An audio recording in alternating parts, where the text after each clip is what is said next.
How is the trend in the countries outside for veterans being accepted into corporates? As in, what is the kind of trend that is being followed?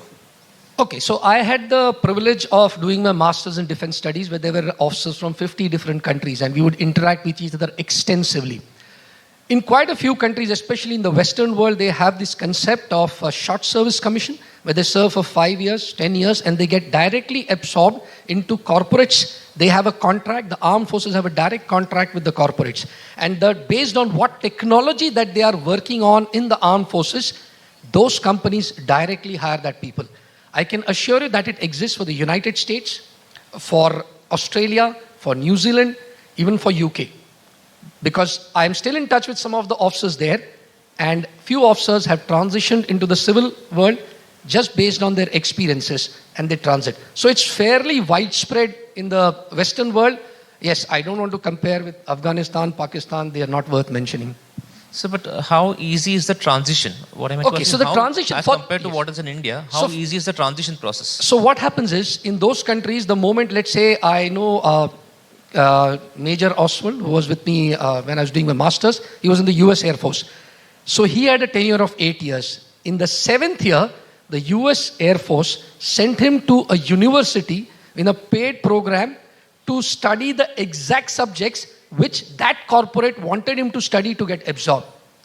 I will explain slightly. So let us assume today I am a pilot in the Indian Air Force as a fighter pilot, right? And I am going to retire and I am going to join Air India. Today in India, I have to spend money, study, clear the exams, go through DGCA, wait, fight, cry, get my license and hope like hell I get a job in civil aviation. That's not so in the US. In the US, what happens is if he wants to join United, he will apply to United. United will tell him, yes, we will accept you. The United States Air Force will train him, pay him, get him the qualifications, and at the end of his qualification, directly absorb him into United Airlines. That is the difference. Yes, okay. But that is a requirement of that country with the kind of population they have and the kind of services they require. Yes, India is a different country, but like I said, corporates need to make that effort to identify the quality in a veteran. A veteran's resume may be single pages, but if you dig down deep, 100 pages may not be sufficient to describe the experiences and the qualifications that he has.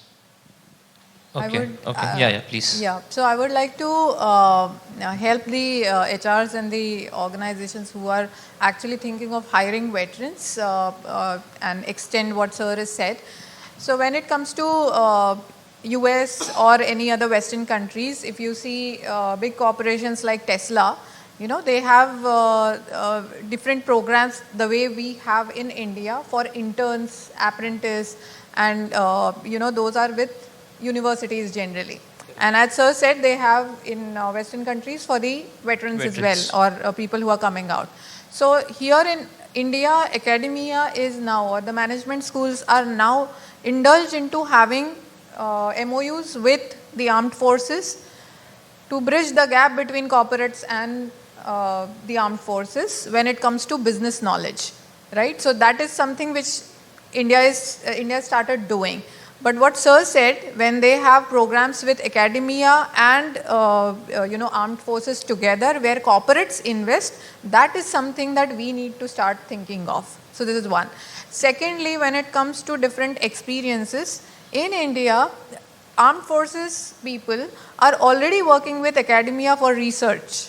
For, as I said, for new technology, they are already collaborating with academia. So when it comes to any courses in armed forces, they are associated, they have MOUs with the universities, and a lot of investment is already done by the government on those armed forces people when it comes to research and technology.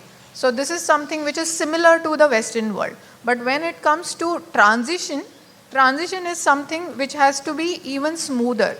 But transition in Western world is smoother because, you know, the balance and the boundaries between armed forces and the civilian world are not that thick. So they are a little blur in Western world. So for example, Israel, if you see, entire population is trained on military. So they, for 4 years they are inducted into military and then they go into the outside world. Even in India now, with Short Service Commission and with Agniveer program, you will have, or the corporates will have, highly trained people available in the market going forward, and the numbers will be going up, they will not go down.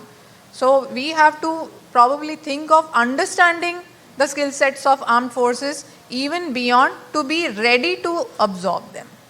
And that is absolutely, that cannot happen without the collaboration between academia, the organizations, and the armed forces. So that is one area where organizations probably have to look forward to. So I think we need to bridge that gap in India, because these things are available abroad but not in India. The reason why I brought out the analogy between India and abroad is because it is an arbitrage game. So early morning we were discussing about the same-sex marriage, which was not allowed in India but somewhere else. So people start moving out of India. And in that overall exercise, India as a country loses a lot of things on the economic front, on the talent front, and people will go where what is available. So if something is not available in India, definitely people are going to move out for their own good, and they are going to settle somewhere else.